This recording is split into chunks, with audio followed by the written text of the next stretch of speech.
Coming up on market shares, Apple extending their reach into the finance world, offering a new savings option. We have the details. Plus, the SEC is getting closer to bringing down the hammer on crypto companies. We'll have the latest on their warning to Coinbase. And a home goods giant is halting operations. Hold on to your wallets because market shares starts right now.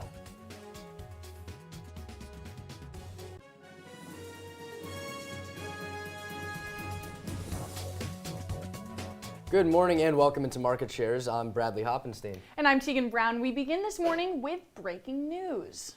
The popular home goods giant Bed Bath & Beyond, more like Bed Bath & Bankrupt because they're filing for bankruptcy as of this morning. The company's 360 locations will remain open for now, but store closing sales will begin on Wednesday with the company liquidating all of their inventory. CEO Sue Gov released a heartfelt statement this morning saying, quote, millions of customers have trusted us through the most important milestones in their lives, from going to college to getting married, settling into a new home to having the baby. The company was a leader in the category killers era with the likes of Toys R Us and Sports Authority, all of them put out by online options like Amazon. Teagan, honestly, it makes me a little sad. I remember does. My freshman year moving in here, going to Bed Bath & Beyond, getting all kinds of school supplies, home goods, all that kind of stuff. Makes me a little sad to see they're closing up. Yeah, well, I remember it being one of our market movers at the very beginning of the semester. And speaking of, let's get to our market update. Let's get to the market update. All three of the major benchmarks ending this week lower, finishing in the red. The Dow, let's take a look right here, ending at 33,808, down about 122 points on the week.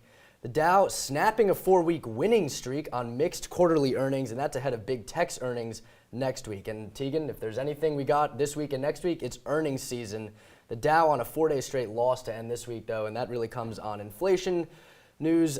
Still concerns about a slowing economy with inflation kind of leveling out, but the future outlook is still a little uncertain.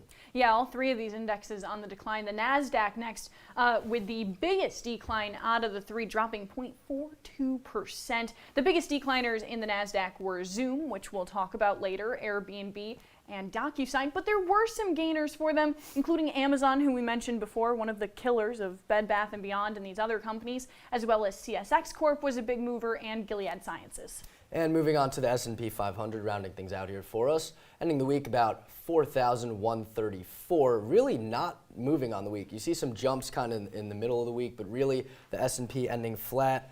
76% of S&P 500 companies reporting earnings so far have beaten estimates, but the index is really waiting on Microsoft, Google, Amazon, and Meta to guide the markets starting next week. We have Google and Microsoft announcing earnings on Tuesday, kicking off the big tech's earnings season, and that's really going to be a tell for the markets moving forward, Teagan. Yeah, it absolutely will. And I mean, let's move on to our market movers.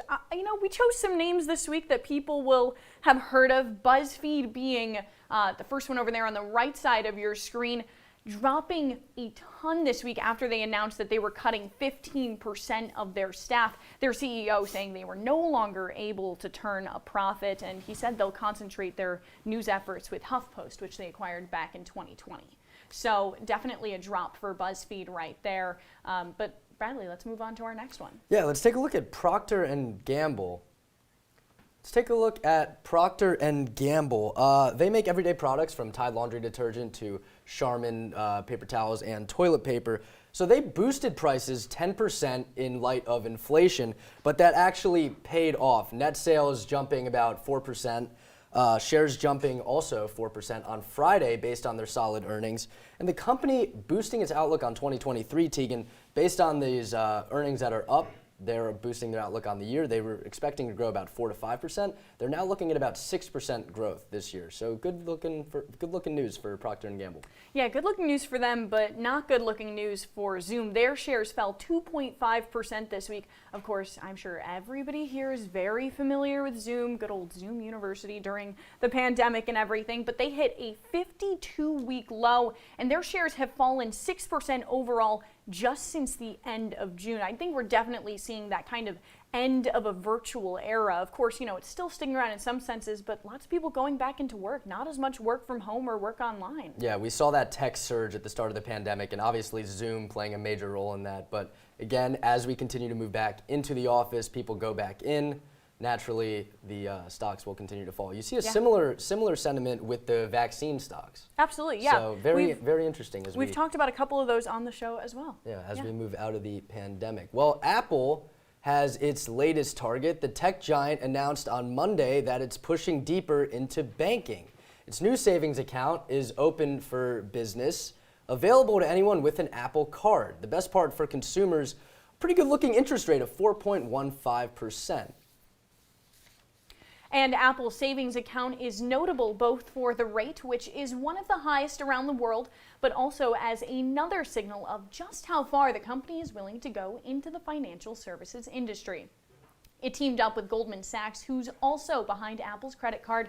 But the deal is particularly good for Apple. The team up between Apple Card and the company's new savings account makes it a big player in the personal finance world while dodging most of the responsibilities that usually come with that. And a quick look at Apple's stock on the week. The markets and banking sector not loving the move, and Apple's stock sitting relatively flat on the week as a result. On the flip side, Alphabet shares slumping about 3% on Monday, based on reports that Samsung may be ditching Google as the default search engine on its phones in favor of Bing. So shares of Microsoft initially up on the news, but finishing a little lower to end the week. Google pays billions every year to phone manufacturers, including a reported $20 billion to Apple, to serve as the default search engine on phones. In return, the company gets to rake in all that advertiser revenue, but Samsung and Google's deal, here's the kick, is up for renewal soon and is worth an estimated $3 billion in revenue for Google. So the news coming in as a surprise to many in the tech world, Samsung possibly ditching Google. And the SEC has issued a Wells notice to Coinbase, which is one of the final steps before formally filing charges. The cryptocurrency exchange has been warned about potential violations of securities law. The company being indicted would be yet another blow to crypto in the past year after the whole FTX scandal. And we're now welcoming into our studio stock analyst Sean Dempsey. Sean, we just talked about it. There's been a lot of buzz about Apple and their new savings account in the news this week, but Nvidia's been on a tear lately? Well, Bradley, if you want to talk about an industry that has rallied recently, tech is definitely one of them. Apple and Nvidia stock are skyrocketing and innovating each and every week. I'll also touch on Goldman Sachs, which didn't have its best earnings performance, in just a little bit. But for now, let's do a little tech check and go over Nvidia. Now, Nvidia is one of my favorite companies to talk about. Not only do I think that they're going to take over the world with Amazon in 10 years, but what they're doing is relevant right now. HSBC Bank double upgraded Nvidia to a buy on Tuesday. This is because of Nvidia's 80% market share in AI and the amazing run the stock has been on since the start of 2023. The analyst at HSBC doubled its price target from $175 per share to almost $350 per share for the end of the year. For investors who aren't in the stock, it's sort of a tough call right now. Do you buy while the stock is on a massive rally or wait and risk it going up more than it is right now? It's a tough decision, but the stock is up 90% year to date. I wouldn't want to miss out. Now, looking at Nvidia's stock chart, you can see it has the tendency to have a massive rally and then tank directly after. Since its lows of October of 2022, the stock's up 140%. That makes the stock so hard to own, right? Is when things are going good, they're doing great, but it also has the tendency to go down very, very quickly. Also, I want to point out a key resistance level of $275 per share. The stock price is almost reaching that point, and the last time it was there, it declined and it went down super fast. Another company that is changing the game year after year is Apple. The tech giant announced this week a new Apple savings account. The company on Monday said its savings account is now available to users with a 4.15% annual percentage yield. The national average APY on a savings account is just 0.35% a year. Think about it. In 2014, Apple announced Apple Pay, which changed virtual payments forever. 1 year later, the tech giant created the Apple Wallet, which holds virtual credit cards, plane tickets, and even tickets to sporting events. Just when you think Apple has nothing left to offer, they keep innovating, which makes them such a great company to invest in. Now, looking at Apple's stock chart, as you can see here, over the past year, Apple's up 30% from its recent lows, and it's almost reaching a key resistance level of $175 per share. That's its all-time high. Also, a key support level to look out for is $145 per share. As you can see, it was the support right here. It was also a recent high right there and there as well. So just two price points to look out for Apple. And now Wall Street has a bit of a Wall Street problem. Goldman Sachs posted first quarter earnings on Tuesday and missed analyst expectations. The bank said earnings fell 18% in quarter one. Shares of the New York-based company fell by almost 5% Tuesday afternoon because of a decline in revenue. Year to date, Goldman Sachs is still negative, not only because of their own struggles, but the banking sector as a whole teetering back and forth. If we still want to see banks post poor earnings, then the stock market could be in for some trouble. As you can see here, the stock hits its all-time high of $375 per share in February, but since then it's been downhill because of the banking problems I mentioned earlier. Investors saw this as a good buying opportunity, with the stock down 20% in March. On the popular trading platform Robinhood, 60% of analysts currently have Goldman Sachs rated as a buy rating. Teagan, Bradley. And Sean now joining us at the desk. Sean, I want to go back to Apple and this new savings account because this kind of rocked the banking sector a little bit. Do you think the banks should be worried about big tech first of all, big tech taking over a ton of industries, but big tech specifically getting into the personal finance game? Yeah, I think big banks are having trouble competing with some of these like investment companies and even tech companies like Apple, for example. I mean, Fidelity has a 4.5% annual percentage yield. Robinhood's at 4.4%. Apple, like we mentioned early on, is at 4.2%, and even E-Trade's at 4%. So the question is how are these banks going to compete with that? Do they raise interest rates? Because, consumers need to invest into the stock market to fight inflation, but if they don't want to invest into the market, then they can just simply put their money into Apple or even Fidelity, just have it sit there and make money. Yeah, what do you kind of think the reaction to having this is? I mean, a lot of people not trusting banks as much after the last two collapses we've seen. Do you think that this is something they're going to find more trustworthy? Oh, 100%. I mean, Apple is probably one of the most trustworthy companies in the entire world, and now that you can just make money from your phone and in a savings account is absolutely game-changing, and I wouldn't be surprised if we see other companies like that doing that going forward. And even Fidelity and Robinhood, two of the most popular trading platforms in the entire world, are now having a high annual percentage yield. It's just going to change the game. Sean Dempsey, thank you so much. And coming up on Market Shares, a full lowdown on Snapchat's new AI. Stick with us. Adventure can be found anywhere, but the best place to start is in the forest. I spy something beginning with S. Snow? No. Snow-covered trees? Nothing to do with snow. Head outside to discover incredible animals and beautiful plants that come together to create an unforgettable adventure. Wow. So grab your loved ones Don't even. and explore a world of possibilities. Come on, this way. Visit discovertheforest.org to find the closest forest or park to you. Dad, Just 1 minute, okay? hey Bobo, do trees tell each other stories? I'm sorry. I'm afraid I don't know that. Hey, why don't we go find out?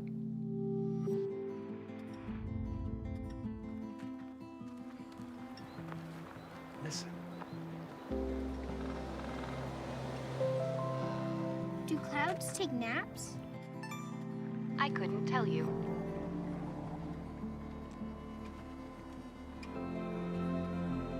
Can birds draw pictures? I don't have an answer for that. Dad, do stars visit their friends? Look!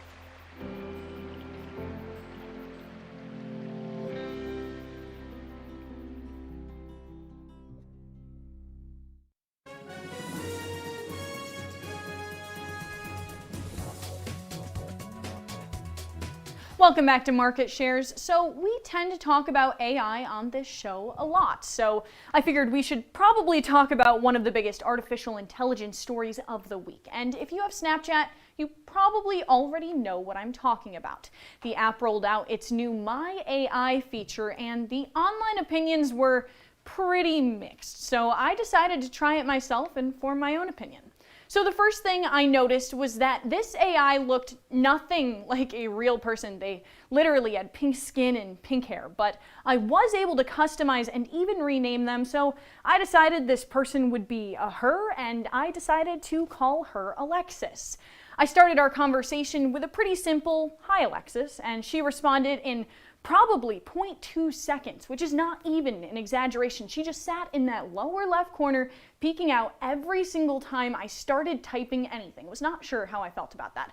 But we pretty much just said hey and then talked about books because she claimed she just finished a book when I texted her. But I decided to shift that conversation a little bit. I asked if she had heard of Syracuse University, and she said yes, called it, quote, a great school with a lot of history and tradition, which made me curious if she would try to act like a real person and say she had gone to school too. But when I asked if she was a student, she said she's a virtual friend that lives inside of Snapchat. And plus, she had a similar response when I asked her where she was from, saying once again, she's in that virtual world.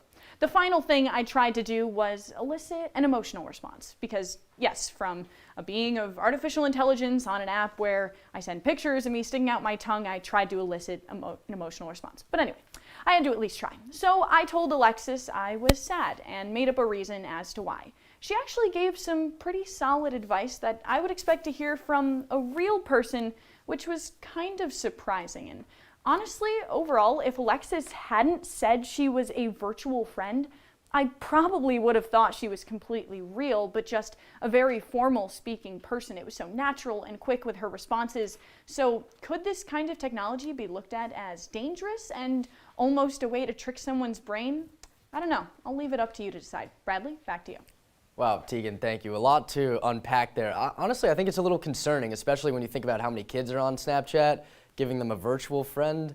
I don't know, but when's the last time you bought a DVD, let alone get one in the mail? So Netflix is shutting down its DVD by mail rental service that set the stage for it to become the first of its kind in streaming. The service, which still delivers movies and TV shows in those cute little red and white envelopes, will be mailing its final discs on September 29th.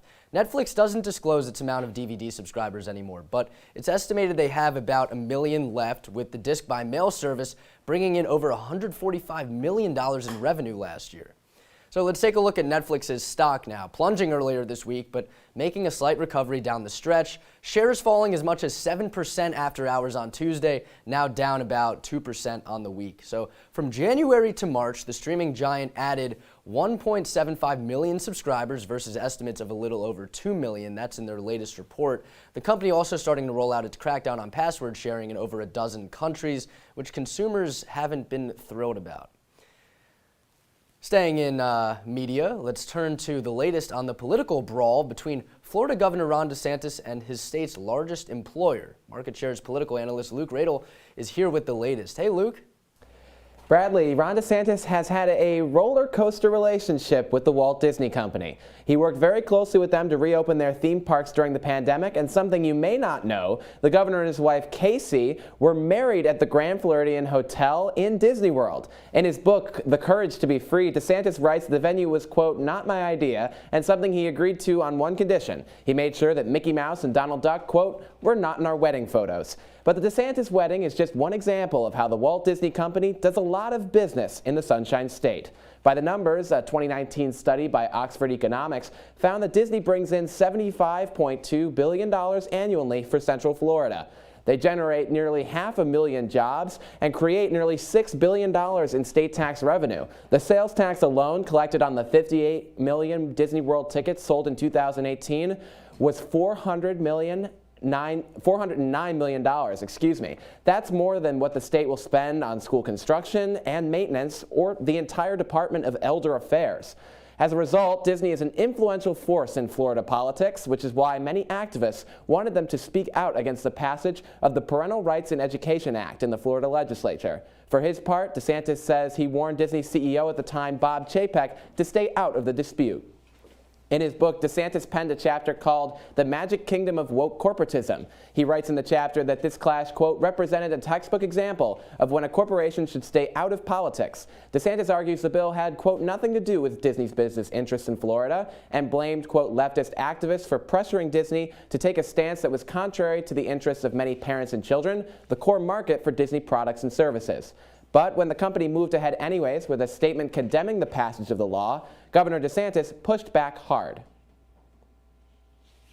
This state is governed by the interests of the people of the state of Florida. It is not based on the demands of California corporate executives. They do not run this state. They do not control this state. And guys, it's important to note that the governor is preparing a run for president of the United States in 2024. Well, listen, Luke, aside from the public statements, what has Governor DeSantis and the Florida legislature done in response to Disney? Yeah, so in response to what Disney has done, speaking out against that so-called Don't Say Gay bill, the legislature revoked a special tax district they had called the Reedy Creek Improvement District. It was set up in the 1960s to allow Disney to develop about 25,000 acres of previously unused swampland for their parks. It allowed them to control the infrastructure, the roads, to build their own nuclear power plant. It was a tremendous amount of power and special benefits that really only the Disney company had had. You can see up on your screen just all the things the Florida government had been allowing Disney to do for over 50 years. It was beneficial to Disney because they were able to do what they wanted. It was beneficial to Florida because they were able to get all those tourism dollars. But now the Florida legislature has revoked that in revenge for them taking a political stance on this issue. And what has CEO Bob Iger's response been to DeSantis? Yeah, I think we have a clip actually of what he had to say. Let's take a look. Our point on this is that any action that thwarts those efforts simply to retaliate for a position the company took sounds not just anti-business, but it sounds anti-Florida. So guys, as you can hear there, CEO Bob Iger is pushing back hard on DeSantis. The company actually responded by having the former board of the Reedy Creek Improvement District turn over all of their powers to the Disney Corporation right before the new board of DeSantis allies was able to come in. We're seeing Disney is pushing back hard on this. And, you know, they've got a lot of other battles to worry about. They're doing a whole bunch of layoffs right now, which is why their stock has been not doing so great in the past 5 days. But they got a lot on their plate right now. All right, political analyst Luke Radel, thank you so much. Absolutely. Well, when we come back, we'll take a closer look at Kevin McCarthy's debt ceiling plan and what it means for the economy. Stay with us. Welcome to an excellent episode of Live from Studio B.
Welcome back to Market Shares. GM thinks it can wean you off of Apple CarPlay and Android Auto. The company says its future lineup of electric vehicles won't come with either of the popular ways to project your phone's operating system onto your cars. It's betting on its own software experience to meet users' needs, including showing information about a vehicle's battery and other typical EV stats that the others can't. The change will start to roll out next year, but consumers haven't been thrilled about the news of the change. Most at least want a choice being used to a similar experience to their phones on their car's infotainment system. Many questioning why GM is going the extreme route of cutting off access altogether.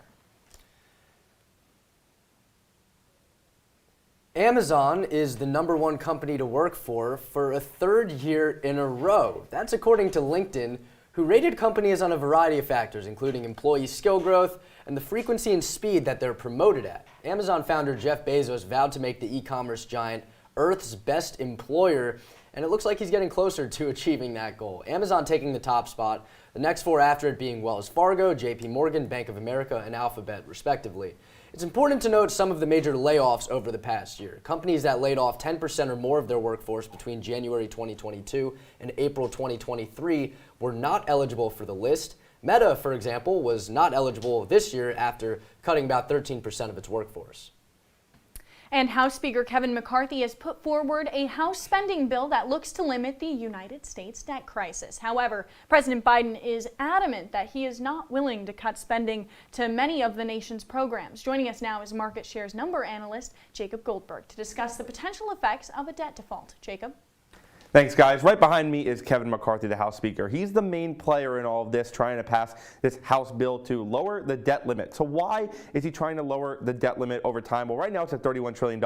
And how did we get here? Well, the history of U.S. debt, we see in the 1940s, there was pretty much no debt, but as the United States has risen, their economy has risen, and they funded more programs like Social Security, Medicare, all that great stuff. That means that, over time, the debt is going to rise as you have to pay more money towards the citizens. So that's what we've been at kind of right now. Now, we look at the GOP plan to resolve this over time. They want to make sure that we're spending less money on different government programs. So they would block Biden's student loan forgiveness plan. That would be the first step. Then they would rescind $80 billion that were pledged to the IRS by President Biden's administration. They would get rid of clean energy tax credits, stricter work requirements for food stamps. This has been a big one. Currently, it's 20 hours a week for you to be eligible for food stamps. They want to make that 30 hours a week. So that's going to take a lot of people off of those benefits. And they would regather unused COVID-19 funding. So anything left over that government, state, local did not use because of COVID-19, well, that national emergency is over. The government would take it back to kind of help with that debt crisis. So what has Biden said about this? Well, Biden's kind of dribbling around the issue because he's saying that this is the House's job. He says they're going to default unless I agree to all these wacko notions they have. Default, it would be worse than totally irresponsible. He is saying that he's not even going to look towards making a deal with McCarthy until the debt ceiling is risen, and then he'll talk about all these government programs and getting rid of some funding. So we look at the effects of a debt default. We're not currently in one. There is a chance we will be. During the summer, if they don't raise the debt ceiling, right now we see 2011 and 2013. These were the last two times the United States got close to a debt default, and we saw almost 20% from the S&P 500 went down. So there's a huge drastic change that will come, and yeah. All right, Jake, thank you. A lot to follow there. We'll be following. Well, things are getting sweet here in the studio. Coming up after the break, we're closing out with a pretty delicious segment. Stay with us.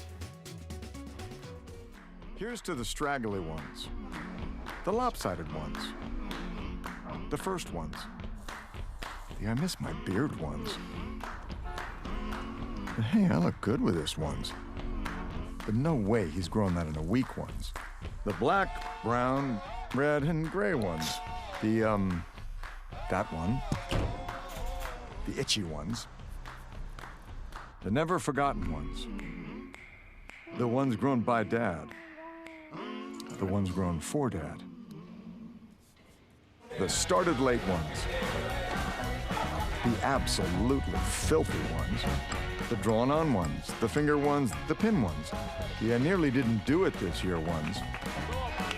And the yeah, why not ones. They all raise awareness, raise funds, start conversations, and save lives. Because whatever you grow will save a bro. Learn more at Movember.com. Come on, it's not that hard. My big man fingers are having a problem with these little tiny buttons. Whoa, watch it there. Your blood pressure's gonna go through the roof. Tell me about it. I'm trying to learn how to get it down. Instead, it keeps going up. High blood pressure can increase the risk for heart attack or stroke. Learn how to keep yours at a healthy range. Ever hear a voice command? Just say text barbershop to 97779. That's not what I said. Just give me that. Now my blood pressure's up.